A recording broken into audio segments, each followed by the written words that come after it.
Du village de Chaville, une banlieue chic à l'ouest de Paris, on aperçoit une intense lumière là-haut dans les bois, en direction de Meudon.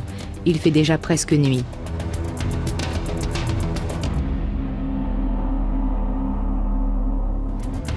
Une voiture est en flammes, une de chevaux. Du véhicule sort une épaisse fumée noire et les flammes de l'enfer. Dans l'habitacle, une forme un peu ronde a un dernier geste désespéré avant de retomber en arrière. Évelyne Laborde vient de disparaître. Il est à peine plus de 20 h le jeudi 28 février 1985. À quelques mètres de là, un jeune homme agité semble vouloir encore se précipiter dans le brasier pour venir en aide à la suppliciée. J'ai vu quelqu'un qui était en plein milieu de la route, qui me faisait des grands signes. Donc je me suis arrêté, j'ai vu la voiture qui était dans le virage et qui brûlait. Et lui, il m'a dit, il y a ma copine qui est dans la voiture. Donc je lui ai dit, on va essayer d'approcher pour voir. Donc on a essayé d'approcher de la voiture. Et puis je lui ai dit, non, on ne peut plus rien faire parce que déjà ça chauffait tellement que le pull, on sentait la chaleur, que ça roussissait.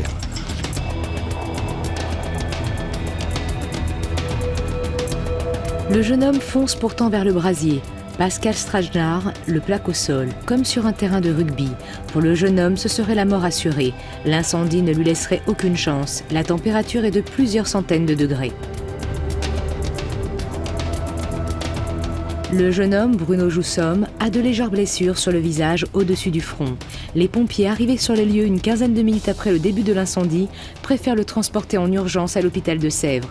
On craint un traumatisme crânien. Le jeune homme se laisse faire, ne discute même pas. Il est plongé dans une profonde tristesse. Il a déjà compris que le destin venait de frapper cruellement, que son épouse avait péri dans d'atroces souffrances. Il n'était marié que depuis moins de 3 mois. Bruno Joussomme et Évelyne Laborde formaient un couple surprenant, un couple qui choquait les convenances sociales. Étudiant en philosophie, Bruno Joussomme était alors âgé de 22 ans. Infirmière libérale, propriétaire de nombreux biens immobiliers, Évelyne Laborde avait fêté ses 61 ans. Aussi, les premiers soupçons ne tardent pas à poindre. Et si l'incendie de la 2 chevaux n'était pas accidentel? Et si Bruno Joussomme avait tué Évelyne Laborde? Et s'il avait prémédité ce scénario depuis plusieurs mois pour hériter?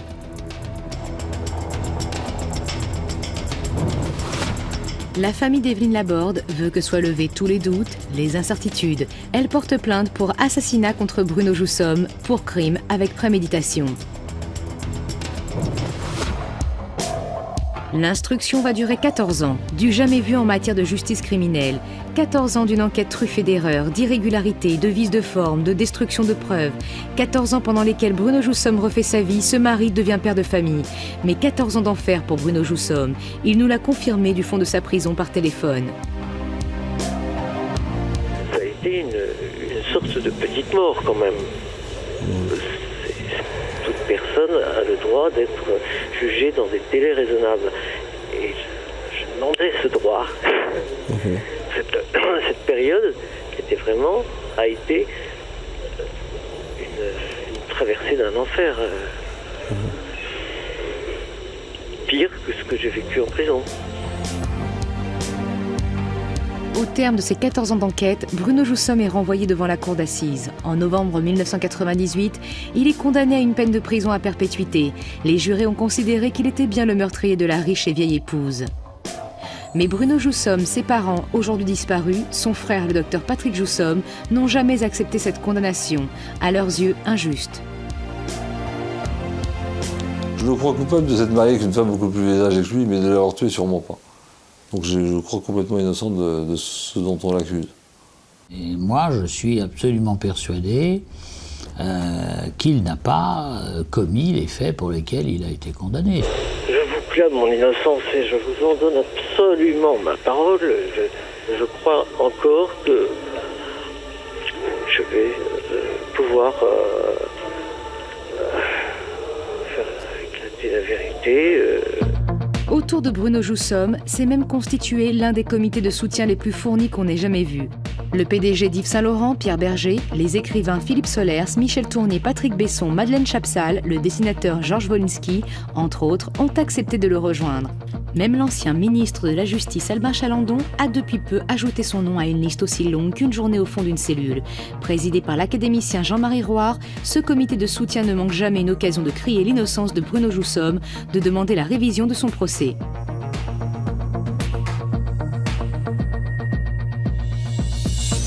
Quand vous voyez la voiture, quand vous voyez le lieu, à ce moment-là, vraiment la version de Bruno Joussomme paraît la bonne. C'est vraiment l'accident stupide et la voiture qui s'enflamme toute seule, sans intervention de Bruno Joussomme. Il y avait toutes les chances qu'on ait condamné un innocent. Pourtant, les charges qui accablent Bruno Joussomme sont lourdes, à commencer par le mobile du crime, devenir l'héritier de la riche Évelyne Laborde. Sinon, comment expliquer que le jeune et bel étudiant ait épousé en décembre 84 une dame de 40 ans son aînée, plutôt disgracieuse?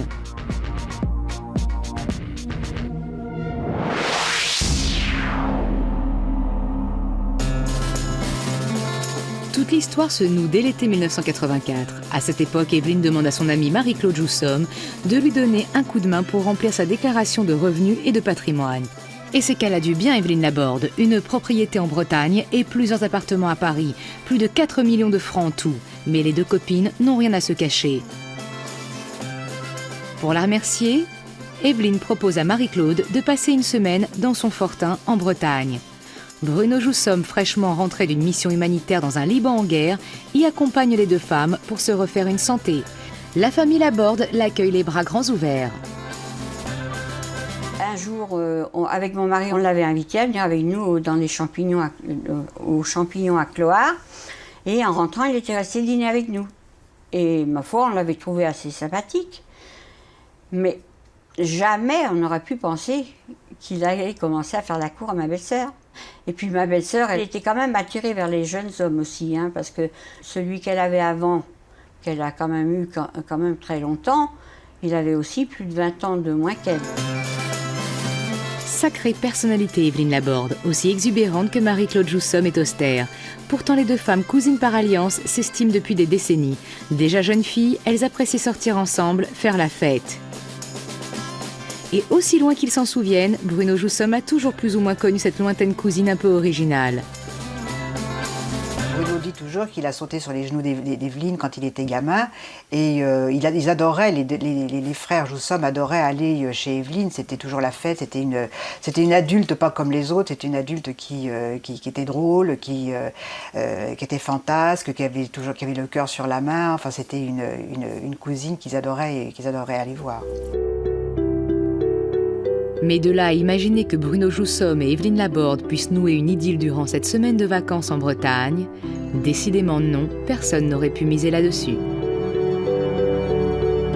Un frêle, jeune, beau, brillant étudiant de 22 ans avec la grosse, vieille, vulgaire infirmière de 61 ans. On ne pouvait pas penser à une chose pareille, d'autant plus que là, il y avait quand même un gros écart, ça faisait 40 ans. Et puis c'était pas encore tellement la différence d'âge, c'était la différence de personnalité surtout. Ma belle-sœur était très costaud, pas très raffinée sur elle. On ne peut pas dire qu'elle pouvait attirer un jeune homme de 20 ans. C'est pourtant ce qui se passe. En octobre-novembre, le beau et jeune Bruno rend souvent visite à Évelyne Laborde à Paris, dans le quartier de la Bastille. Tout à coup, les tourtereaux annoncent leur intention de se marier. Fin novembre, elle a invité son frère et sa sœur et son beau-frère à dîner pour leur annoncer qu'elle allait se marier. Alors bien sûr, ma belle-sœur, elle a poussé au cri en disant « Oui, tu te rends pas compte, il t'épouse pour ton argent, c'était pas possible autrement ». Pour Évelyne et pour Bruno, c'était tous les deux des marginaux. Hein. Là-dessus, ils se retrouvaient complètement l'un et l'autre, ils se ressemblaient l'un et l'autre. Ils avaient des idées farfelues, et aussi bien du côté de Bruno vis-à-vis de sa famille que Évelyne du côté de la sienne, c'était un peu un pied de nez qui leur faisait. Toute la famille était contre, évidemment. Enfin, ça ne nous paraissait pas du tout une bonne idée. Et de toute façon, ils ne nous avaient pas demandé notre avis. Hein. La première suspicion naît donc dès novembre 84. Bruno Joussomme n'accepte d'épouser Évelyne Laborde que pour l'argent. Aussi Évelyne rassure-t-elle sa famille. Elle épouse Bruno sous le régime de la séparation de biens. S'il lui arrive quelque chose, il n'aura rien. Bruno et Évelyne se marient donc le 7 décembre 1984 à la mairie du 12e arrondissement à Paris. Drôle de mariage.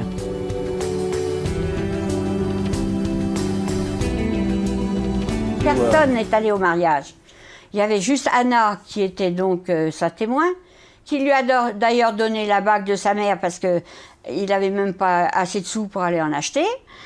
Et puis son frère à lui qui lui a servi de témoin. Donc ils n'étaient que 2 témoins et il n'y avait personne d'autre.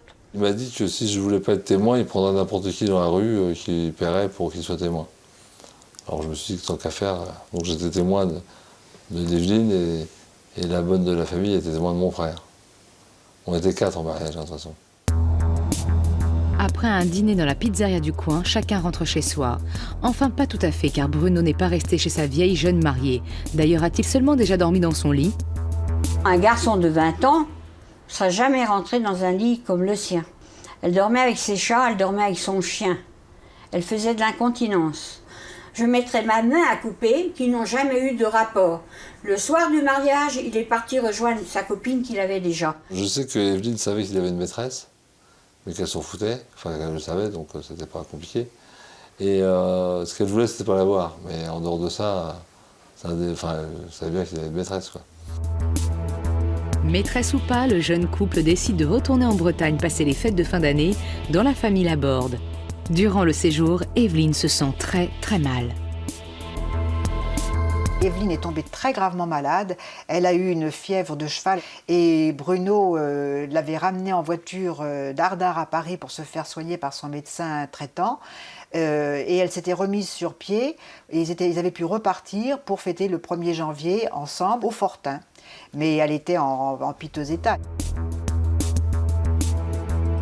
Quelques semaines plus tard, Evelyne Laborde écrit même d'une main mal assurée ce petit mot. « Mes amis, une tumeur me ronge et me fait terriblement souffrir.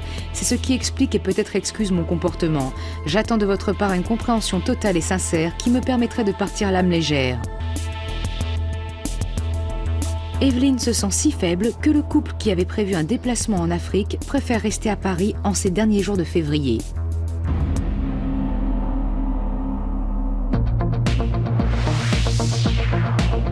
Nous sommes donc le jeudi 28 février 1985, il est environ 19h30. Bruno et Evelyne Joussomme quittent le pavillon des parents de Bruno à Meudon. Ils empruntent la vieille 2 chevaux de papa et prennent la direction de Versailles via le bois de Chaville.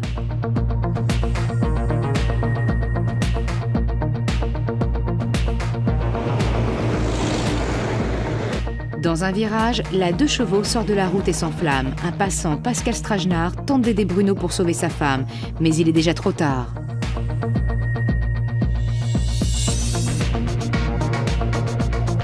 C'est Marie-Claude Joussomme, la maman de Bruno, qui a la pénible charge d'avertir la famille.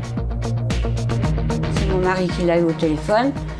Il n'a pas bronché, il était debout, on a cru qu'il allait tomber.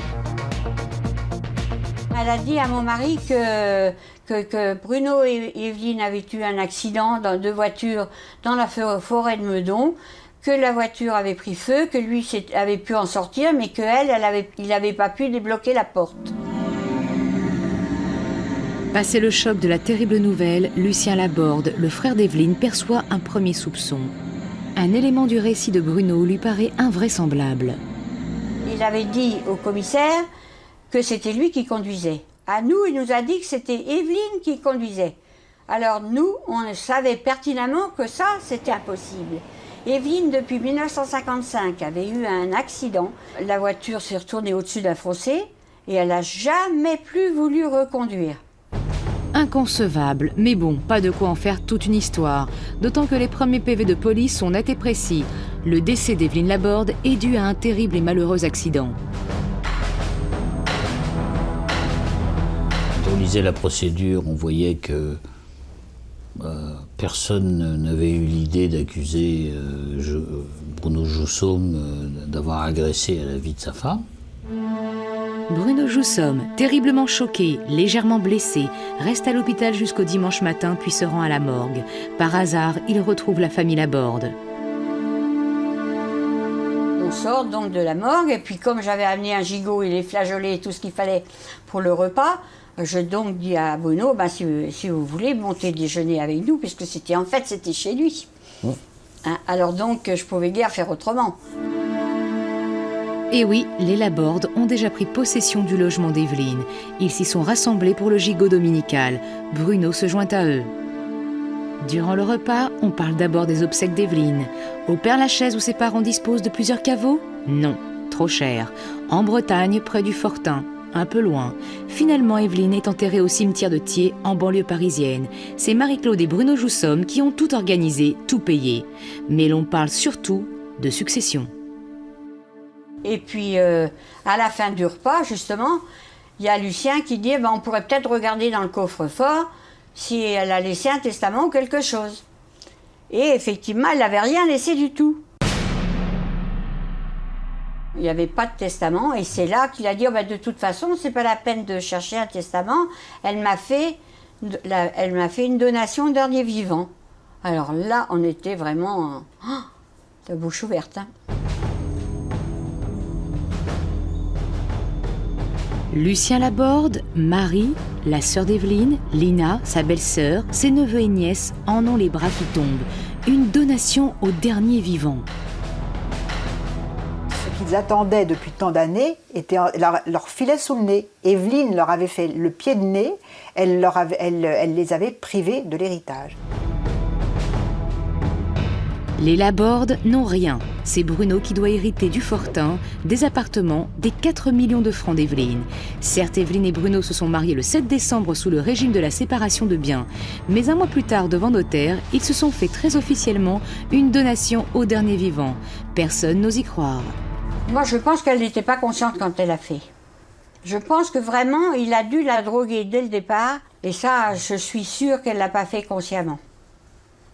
Qu'il ait fait faire une donation au dernier vivant, alors qu'elle était formellement contre les donations, parce que ça, je peux vous garantir, tout le monde ici le sait, qu'elle était contre les donations. C'est pas possible. Evelyne au volant alors qu'elle n'a plus conduit depuis 30 ans. Impossible. Evelyne signant une donation alors qu'elle a toujours été contre. Impossible.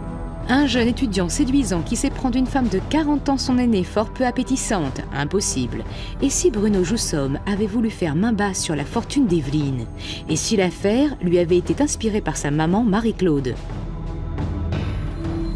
Elle a fait la feuille d'impôt d'Evelyne pour sa fortune. Automatiquement, au centime près, elle savait ce qu'elle possédait. Elle possédait effectivement une petite fortune, attrayante pour un étudiant désargenté. Les Laborde déshérités en sont désormais certains. Bruno Joussomme a décidé de la mort d'Evelyne. Il porte plainte contre lui pour assassinat, meurtre avec préméditation. L'accident devient une affaire criminelle. Une enquête est ouverte, une enquête interminable.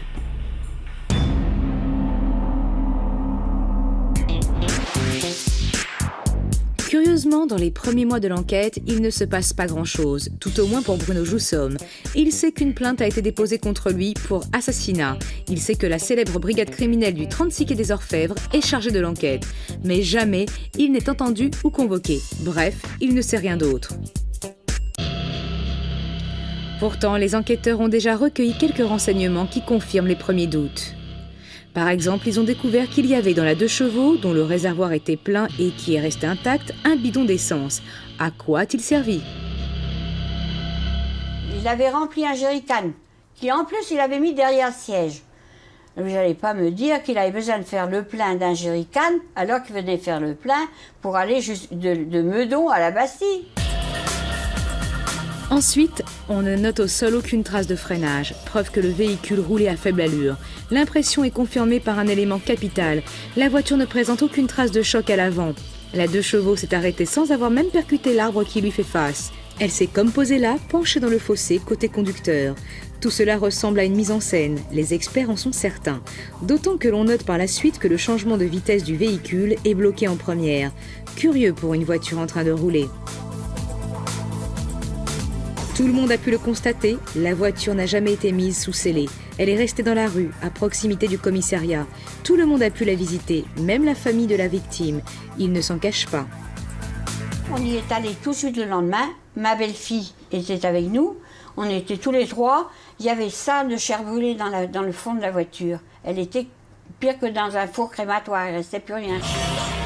Tout n'est donc pas si limpide dans le dossier Joussomme. Par exemple, une première autopsie du corps d'Evelyne Laborde est réalisée en mars 85 afin de déterminer les causes du décès. Cette première autopsie n'a révélé aucune lésion suspecte, il n'est révélé aucune lésion. Elle a dû mourir asphyxiée parce qu'ils ont retrouvé des traces de fumée dans la trachée. Et il faut bien reconnaître que ces investigations allaient véritablement dans le sens de l'innocence de Bruno Joussomme. Pourtant, le 10 septembre 1985, l'enquête prend une toute autre tournure. Dès 6h du matin, Bruno est arrêté avec sa petite amie Sophie dans leur appartement du quartier de Belleville. À la même heure à Meudon, on embarque Patrick le frère et Marie-Claude Joussomme, la maman. Tous sont mis en garde à vue au quai des Orfèvres. Pendant ces 48 heures, les enquêteurs vont tout faire pour faire avouer Bruno Joussomme que oui, il a bien tué Evelyne Laborde, faire reconnaître à Marie-Claude Joussomme qu'elle est bien l'aspiratrice du crime, elle qui connaissait si bien le patrimoine de sa lointaine cousine, en vain. Mais Patrick Joussomme se montre plus fragile, surtout lorsqu'on lui montre à lui, étudiant en médecine, les résultats de la seconde autopsie du corps d'Evelyne Laborde. La deuxième autopsie, il y avait marqué fracture du larynx dessus. Pour moi, c'est strangulation ou coup violent porté directement sur le larynx, mais c'est surtout la strangulation, quoi. Ça m'a un peu troublé quand même. Surtout qu'ils m'ont dit plein d'autres choses, en fait. Ils m'ont dit qu'ils avaient trouvé un jerrycan à côté de la voiture, vide. Ils m'ont dit que ma mère avait avoué aussi au bout d'un certain temps. Donc cette histoire de fracture, le jerrycan trouvé à côté, ma mère qui avait avoué d'être au courant, etc. J'ai eu un gros doute, je dois dire, pendant un bon moment quand même. Les policiers offrent un scénario bien huilé à Patrick Joussomme. Bruno, son frère, aurait étranglé Evelyne, puis aurait mis le feu à la 2 chevaux pour maquiller le crime en accident. Sinon, comment expliquer la fameuse fracture du larynx ?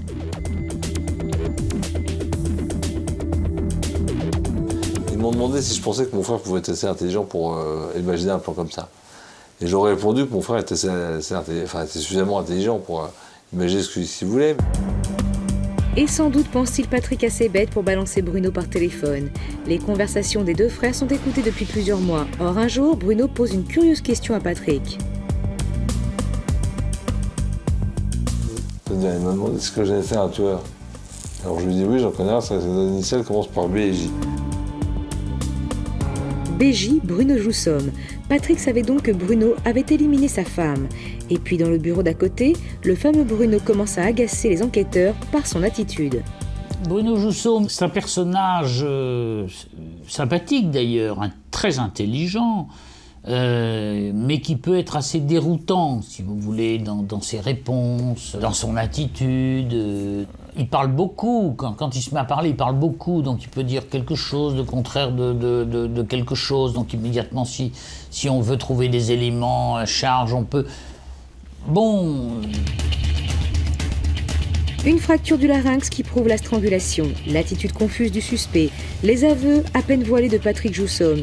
Il y a plus qu'il n'en faut pour inculper Bruno Joussomme de l'assassinat d'Evelyne Laborde et jeter le jeune veuf arrogant en prison.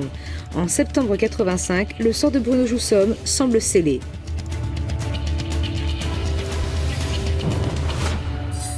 Pourtant, 14 mois plus tard, l'affaire connaît un rebondissement invraisemblable. Un médecin légiste, le premier à avoir examiné le corps d'Evelyne Laborde, apporte la preuve que la victime n'a jamais été étranglée. En manipulant un cadavre extrêmement rigide du fait de l'intense carbonisation du corps, le premier expert avait provoqué, ce qu'il avait fait spécifier d'ailleurs en toutes lettres dans son rapport, une fracture du larynx de la victime. Le deuxième expert légiste, n'ayant pas eu connaissance des conclusions de son prédécesseur, a mentionné dans son rapport une fracture du larynx. Retour à la case départ, Evelyne Laborde n'a jamais été étranglée, n'a été ni droguée ni frappée. Elle a péri par inhalation de fumée toxique. Voilà qui met à mal la thèse de l'accusation. Bruno Joussomme va être mis en liberté sous contrôle judiciaire en octobre 86, ce qui est extrêmement rare dans une affaire de cette ampleur-là, parce que quand on est suspecté d'assassinat, de manière ordinaire, on reste détenu jusqu'à la fin de l'instruction, voire jusqu'à son passage devant la cour d'assises en cas de renvoi devant cette juridiction. Nous sommes en novembre 1986. Bruno Joussomme retrouve donc la liberté et se réinscrit à l'université de Nanterre, où il soutiendra une thèse de doctorat de philosophie.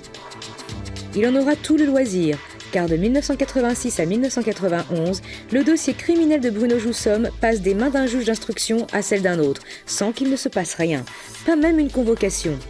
Je vais vous dire, à un moment, je ne savais même plus qui était le juge d'instruction qui instruisait ce dossier.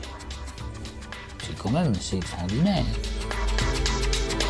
Bruno Joussomme ne conserve qu'un lien avec son affaire. Placé sous contrôle judiciaire, il répond avec rigueur à chaque convocation. Franchement, c'était un contrôlé modèle. Il respectait intégralement ses obligations de contrôle judiciaire. Et puis un jour, sur les bancs de l'université, Bruno rencontre l'amour, le vrai, le grand, auprès d'une jeune et belle étudiante, Mick. Nous sommes au premier jour de 1987. Tout au début de leur idylle, Bruno Joussomme revivait en fait.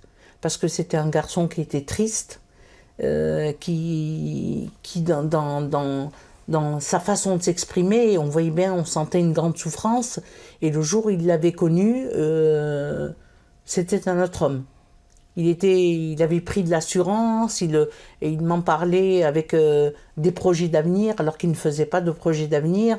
Et c'était vraiment l'amour de sa vie.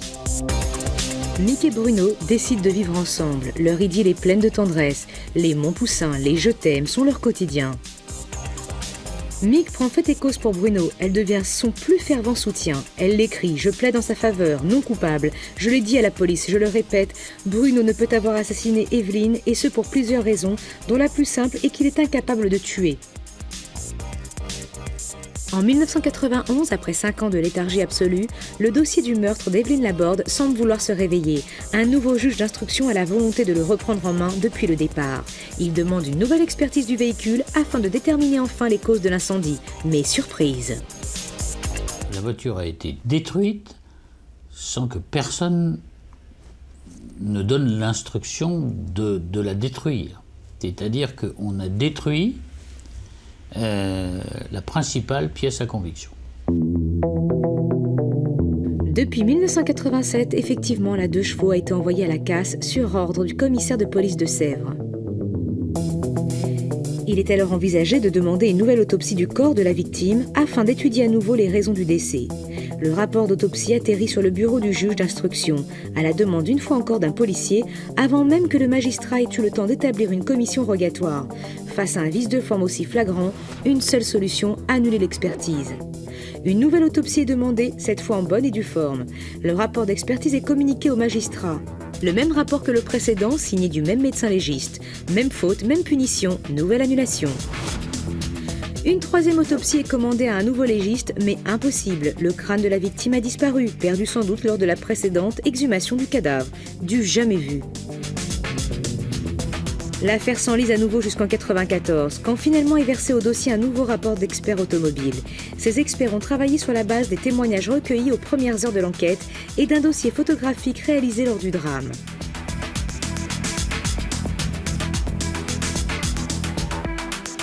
Et ces experts sont formels. L'incendie qui a causé la destruction de la 2 chevaux est dû à la mise à feu volontaire d'essence déversée dans l'habitacle et vraisemblablement dans la zone avant droite où se trouvait le passager.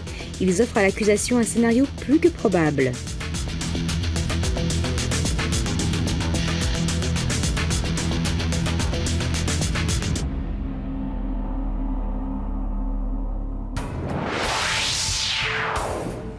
Bruno et Evelyne Joussomme sont donc passés à Meudon vers 19h ce jeudi 28 février 1985 pour emprunter la vieille 2 chevaux familiale et filer en direction de Versailles. Ils repartent de Meudon à 19h30.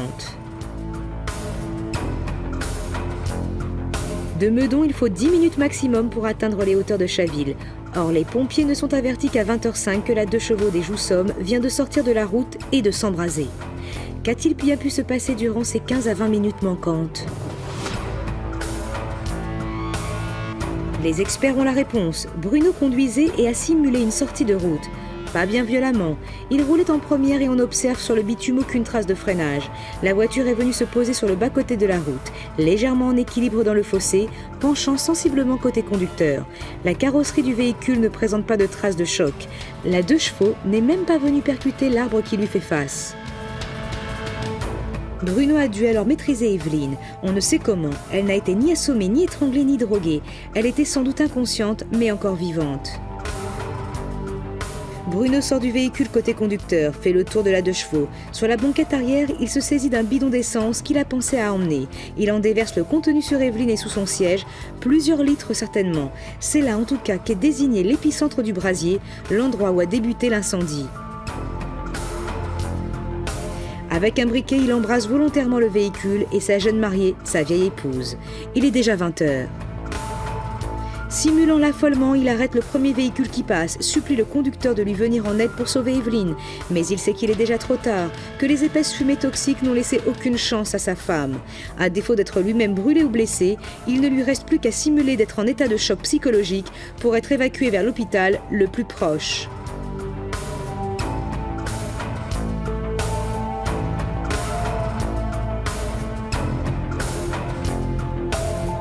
Son plan diabolique est sur le point de se réaliser. Marié le 7 décembre précédent sous le régime de la séparation de biens, il a fait signer à sa victime une donation au dernier vivant le 11 janvier 85. En l'acceptant, Evelyne a en fait signé son arrêt de mort. Un mois après, elle décède carbonisée dans une mise en scène machiavélique.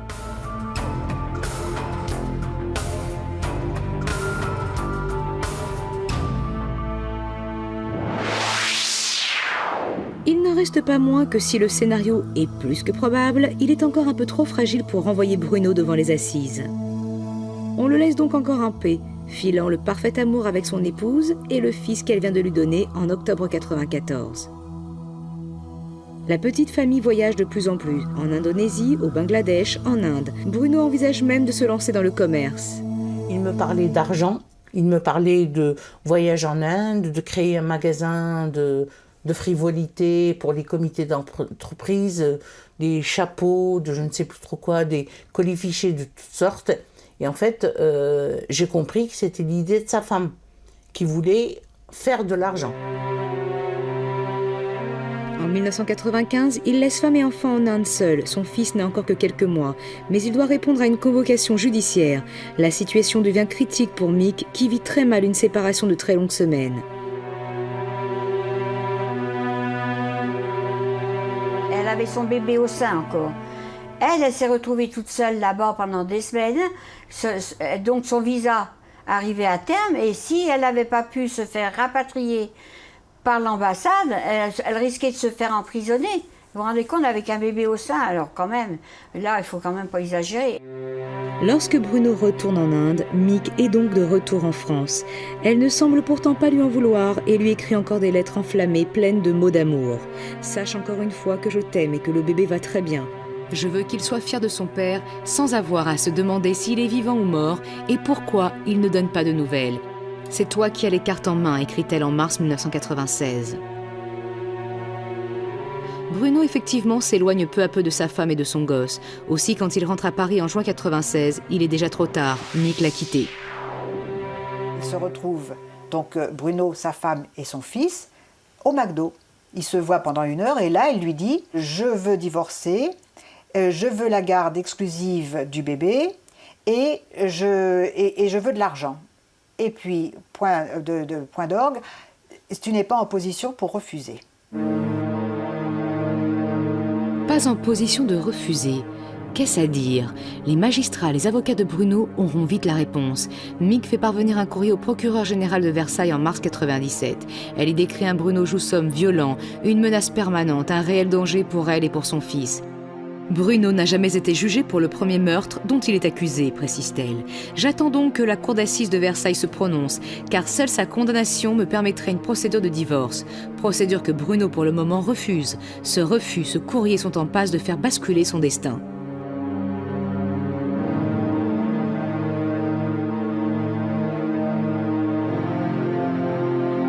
On a du mal à penser aujourd'hui que sans ce courrier-là, le poids qu'il a pu constituer, Bruno Joussomme aurait été renvoyé devant la cour d'assises. Et cette procédure de renvoi aux assises a été indéniablement perturbée, le mot n'est pas trop fort, par le comportement de la seconde épouse de Bruno Joussomme, qui s'est invitée dans cette instruction criminelle et qui a fait littéralement basculer la procédure. Personne ne s'attendait à un tel revirement. Le plus fervent défenseur de Bruno devient sa principale accusatrice.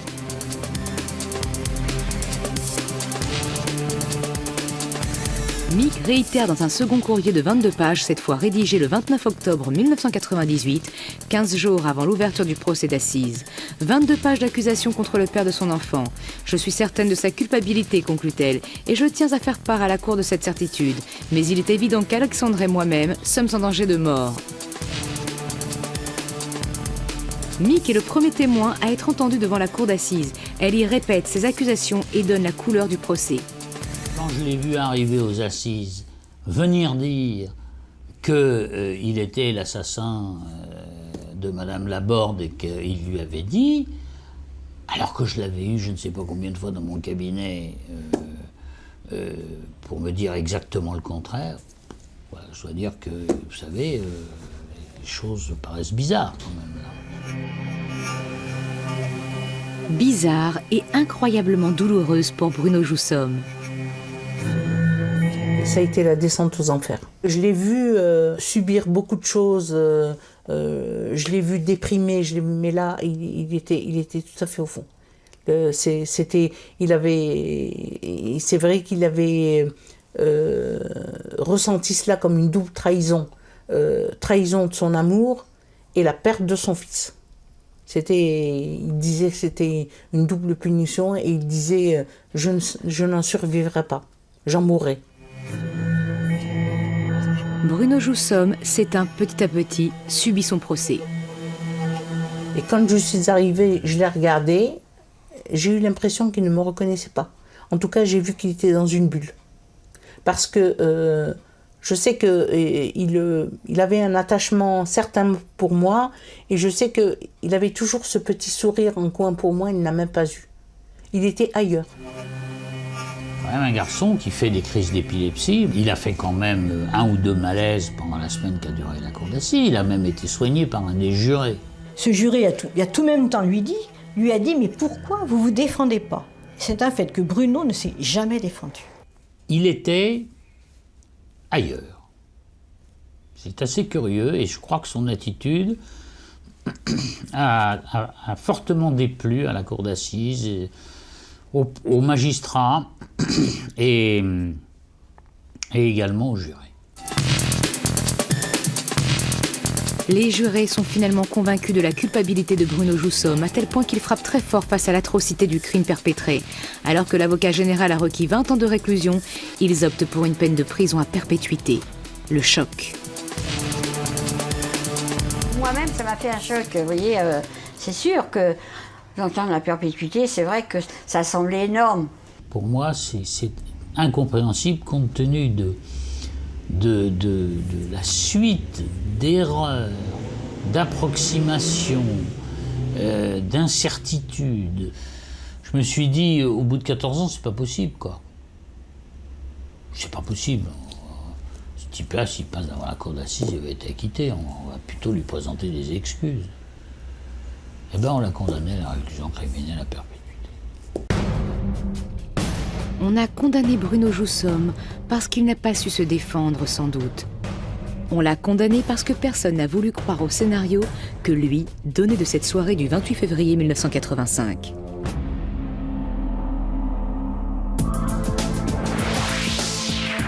Bruno est donc venu avec Evelyne vers 19h chez ses parents à Meudon pour emprunter la vieille 2 chevaux de papa.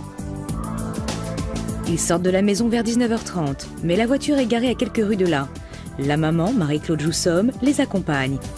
Et elle est bavarde. Elle retarde le couple de 15-20 minutes. Il est bientôt 20h quand ils se quittent. Contrairement à ce qui s'est dit, c'est Evelyne Laborde qui se met au volant. Ce soir, c'est moi le chauffeur de monsieur, a-t-elle lancé.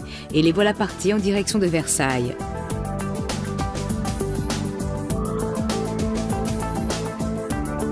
Bruno, une fois n'est pas coutume, se laisse conduire. Il s'en amuse, chaille gentiment sur le siège passager. Il ne regarde même pas la route. De toute façon, Evelyne, pas très assurée, roule doucement. Mais tout à coup, alors qu'il allume une cigarette... Elle a été tout droit. Et il y a eu un choc. Je me suis pris le pare-brise dans le front.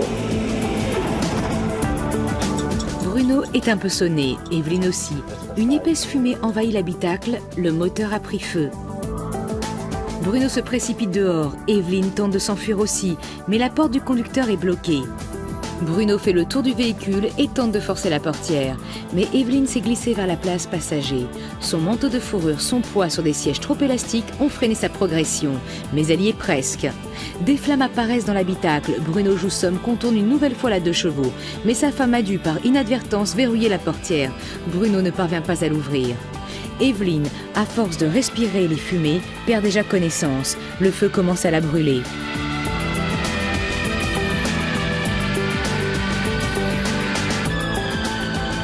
Une voiture arrive au loin. Bruno se précipite en travers de la route, supplie le conducteur de l'aider. Mais le feu redouble d'intensité. Il est déjà trop tard. Voilà, la mort d'Evelyne Laborde est un dramatique accident. Bruno Joussomme le certifie, il n'a rien inventé, rien simulé. Il aurait bien voulu retourner à la voiture, puis il est carrément dans les flammes, je présume.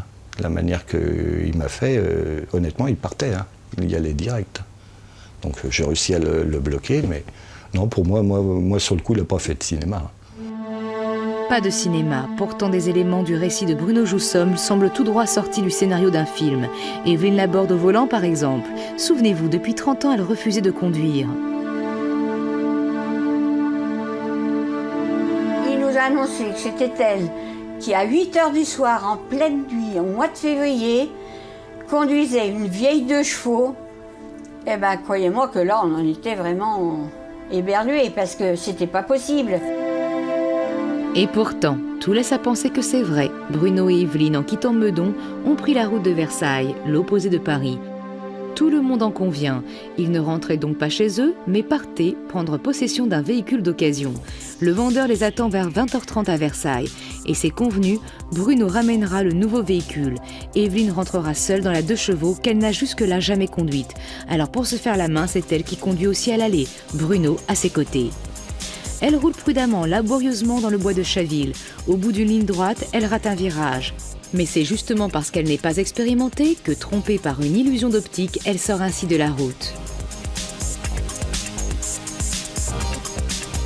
Dans le prolongement de cette route, vous avez une rue de Chaville, complètement en contrebas. Peut-être une dénivelée de 30 ou 40 mètres, mais exactement dans l'alignement.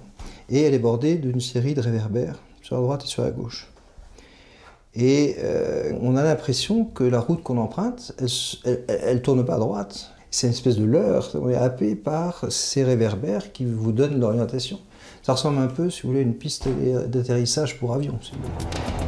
Ok, mais les pistes d'atterrissage sont couvertes de traces de freinage. Et là, rien. Normal quand on roule en première. Qui pourrait croire ça? J'ai pu constater qu'en définitive, la photo que j'ai examinée montrait clairement qu'on n'était pas en première mais en troisième. Bon, ça c'est clair. Mais ça n'a pas d'importance parce qu'on n'en sait strictement rien pour la bonne raison que la personne qui conduisait a très bien pu passer après en marche arrière et puis après elle a repassé une autre vitesse. En tous les cas, en aucun cas on peut associer ça avec les traces de freinage. On a associé directement le fait qu'il n'y ait pas de traces de freinage avec le fait que le véhicule n'allait pas vite. Alors là c'est quelque chose que je ne peux pas retenir. C'est vrai que si on va doucement, il n'y a pas de traces de freinage. Mais je peux dire qu'on peut aller vite sans laisser de traces de freinage. Soit, Evelyne conduisait donc prudemment mais normalement. Elle est sortie de la chaussée persuadée que la route était droite. Mais pourtant la 2 chevaux n'est pas allée percuter l'arbre qui lui fait face. Elle s'est comme posée délicatement sur le bas-côté. Curieux. Mais à y regarder de plus près, le fameux chêne a une particularité. Il avait une très grosse racine protubérante. Ça fait un peu phénomène de rampe, si vous voulez. La 2 chevaux a pris cette rampe et puis, finalement, la roue avant gauche a basculé du côté gauche de la rampe. Ça ne crée pas de déformations importantes. Effectivement, le premier PV de constatation sur les lieux le confirme. Le pare-choc et le ventilateur du moteur étaient enfouis contre cette souche d'arbre. Mais tout de même, le choc n'a pas dû être bien violent. Aussi, comme le concluent les experts automobiles judiciaires, un incendie accidentel ne correspond certainement pas à la réalité. Et seule une mise à feu volontaire est probable. Philippe Mussy, lui aussi expert auprès des tribunaux, s'inscrit en faux. Après avoir, à la demande du comité de soutien de Bruno Joussomme, expertisé les pièces du dossier et avoir réalisé une reconstitution de la scène du drame, il parvient à une nouvelle conclusion.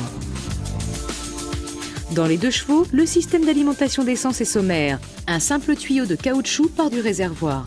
À l'arrière du véhicule court tout au long du longeron gauche du châssis pour finalement être simplement connecté sur la pompe à essence.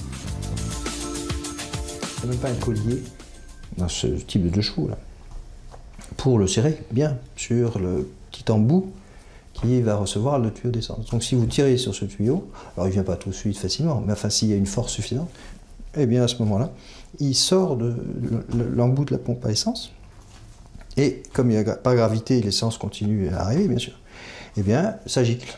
Et si ça gicle sur un collecteur d'échappement, ça peut peut-être avoir des conséquences. Et c'est ce qui a dû se passer. La racine de l'arbre que la 2 chevaux est venue percuter sur son côté gauche a certainement arraché le caoutchouc d'alimentation d'essence. Celle-ci a giclé sur le collecteur d'échappement brûlant. L'essence a pris feu.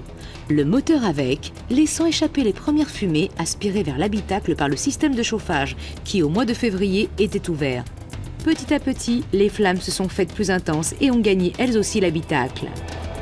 Cette version de l'histoire laisse tout de même en suspens plusieurs questions. Pourquoi, par exemple, Bruno Joussomme avait-il pris la peine d'emmener un bidon d'essence rempli? C'était dans la voiture, ça je sais, c'est moi qui l'ai mis. Je sais très bien. Bon, enfin, très bien, c'est moi qui l'ai mis parce que la jauge, je faisais ce qu'elle voulait.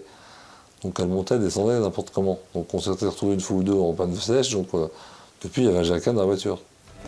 Et ce fameux jerrycan, plutôt que d'accuser Bruno Joussomme, l'innocente au contraire. Pascal Stragenard, le premier témoin, l'a expliqué. Alors que l'incendie avait déjà gagné l'habitacle, le feu tout à coup a redoublé d'intensité. On le sait, le réservoir de la 2 chevaux n'a ni brûlé ni explosé. Alors comment les flammes ont-elles été attisées? Une seule solution, par le jerrycan d'essence. Contrairement à ce qu'ont voulu faire croire les policiers aux frères de Bruno, le jerrycan n'a pas été retrouvé à l'extérieur du véhicule. Mais on en a trouvé des traces à l'intérieur, côté passager. Au moment du choc, il a donc dû glisser du siège arrière sous le siège passager. Et si son contenu a pris feu là, c'est que personne ne l'a jamais vidé, pas même Bruno Joussomme.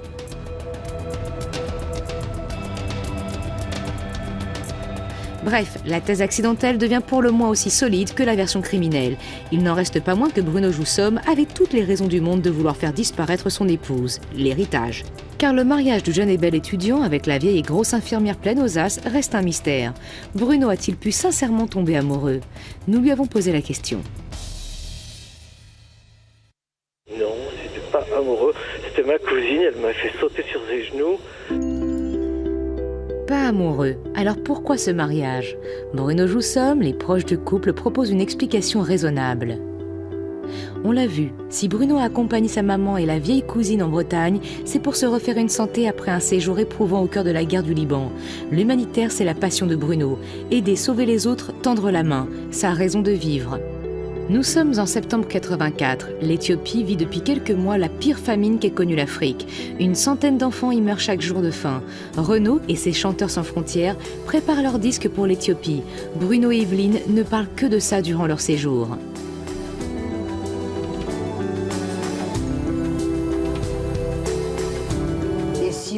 Un orphelinat et puis après tout, moi je suis, alors Evelyne 10 ans, moi je suis infirmière, j'ai la maison du Fortin, on pourrait, toi tu as l'habitude avec d'avoir une association, tu pourrais faire les négociations et puis on pourrait donc monter quelque chose, aller chercher des enfants en Éthiopie, les mettre à l'abri de la famine et de la guerre, le temps que les choses s'apaisent là-bas en Éthiopie. Ils imaginent donc de transformer le Fortin en orphelinat pour des paumés, comme dit l'architecte qui a travaillé sur le projet, pour les enfants d'Éthiopie. Comme il savait que j'étais architecte, il m'a dit « je veux savoir, Claude Brûlé, ce qu'il en pense, ce qu'on aurait pu faire sur ce terrain en matière d'installation pour des paumés ». Et j'ai commencé à dégribouiller un bâtiment, ce qu'on pouvait faire, une grande salle, une cuisine, un dortoir, ce qu'on peut faire. Seul problème, qu'adviendra-t-il de cet orphelinat si Evelyne venait à disparaître? Ceci dit, elle était quand même pas en très bonne santé, hein, Evelyne, non plus. Elle avait une cirrhose du foie, elle avait un très gros cœur aussi. Hein. Elle avait une insuffisance cardiaque, enfin moi je l'ai vue après, À l'époque, je savais pas trop, mais j'ai vu une radio où une radio de thorax ou un cœur qui prend pratiquement la moitié de la radio, quoi. Alors Bruno et Evelyne imaginent se marier. Ce n'est certes pas un mariage d'amour, une association plutôt, et ils se marient sous le régime de la séparation de biens pour calmer les réticences des familles, quitte à se faire ensuite une donation aux derniers vivants. C'est Evelyne qui a eu l'idée de ce stratagème. Le notaire qui a établi les actes a demandé plusieurs fois à la jeune épouse si elle était consciente de ce qu'elle faisait, si elle savait qu'elle déshéritait ses frères, sœurs, neveux et nièces. On connaît très bien ce notaire, parce que c'est le nôtre, et il a bien dit que pendant très longtemps, il a expliqué à Evelyne qu'il désintéressait toute sa famille. Sa famille n'aurait rien. Et elle a dit, mais moi je le sais, et je veux absolument donner, si je décède avant, donner tout à Bruno, parce que je ne veux pas que ma famille ait de l'argent. Ben ça, il a insisté fermement. Et il a une raison à cela. La famille Laborde a tenté d'éloigner Evelyne de la succession de leurs parents quelques années plus tôt, parce qu'elle n'avait pas d'enfants, disaient ses frères et sœurs. Ils voulaient notamment l'empêcher d'hériter de la propriété en Bretagne. Lui affecter le fortin en toute propriété serait une grave imprudence, écrivait alors Lucien Laborde, le frère d'Evelyne. Un bien de famille ne doit pas pouvoir échapper à la famille, ajoutait-il.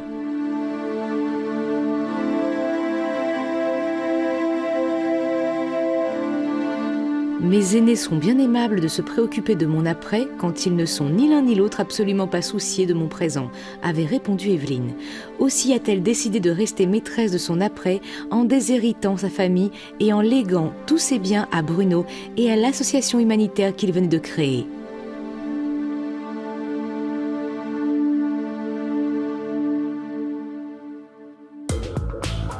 Mais les beaux rêves humanitaires sont partis en fumée, eux aussi. Le destin, la famille d'Evelyne, la justice, les jurés en ont décidé autrement. Mick en trahissant Bruno aussi, pour d'autres raisons. Ce témoignage qui n'a finalement aucune autre explication ou justification que de permettre à sa seconde épouse de se ménager une procédure de divorce dans des conditions optimales, c'est-à-dire au fin d'obtenir l'autorité parentale exclusive sur leur enfant. Et c'est finalement d'ailleurs ce qui se passera, puisque dans les jours qui suivront la condamnation de Bruno Joussomme par la cour d'assises de Nanterre, eh bien, une procédure de divorce sera enclenchée dans laquelle il sera demandé le divorce par la seconde épouse de Bruno Joussomme sur la seule base de la condamnation par la cour d'assises. Une condamnation très lourde, on l'a vu, malgré les doutes qui persistent dans ce dossier hors du commun. Bruno conduisait-il ou était-ce Evelyne? La voiture est-elle sortie volontairement de la route ou son conducteur a-t-il été trompé par une illusion d'optique? L'incendie du véhicule a-t-il été criminel ou le tuyau d'arrivée d'essence a-t-il été arraché lors de l'accident, entraînant l'inflammation du moteur? Evelyne Laborde a-t-elle sciemment voulu léguer tous ses biens à Bruno Joussomme ou a-t-elle été victime d'un plan machiavélique? Trop de questions restent encore sans réponse. Tous les doutes sont permis, mais jamais ils n'ont bénéficié à l'accusé. Bruno Joussomme pourra-t-il le faire reconnaître un jour? Quel est l'avenir de Bruno Joussomme? Je crois que son avenir est dans l'opinion. C'est-à-dire que c'est l'opinion qui, étrangement, a le plus de force pour ébranler les juges. La justice, dès qu'elle se met en branle, alors c'est une sorte de bétonneuse qui écrase tout et elle ne s'arrête plus. Alors là, c'est effroyable, parce que pour faire marche arrière, c'est impossible. C'est le processus judiciaire qui est quasiment irréversible. Irréversible, même lorsqu'aucune certitude ne peut être assénée avec force. Car aujourd'hui encore, personne ne pourrait affirmer qu'un crime a été perpétré dans la forêt de Meudon, sur les hauteurs de Chaville, aux premières heures de la nuit du 28 février 1985. Et s'il ne s'agissait, comme le disaient les premières constatations, que d'un tragique mais simple accident.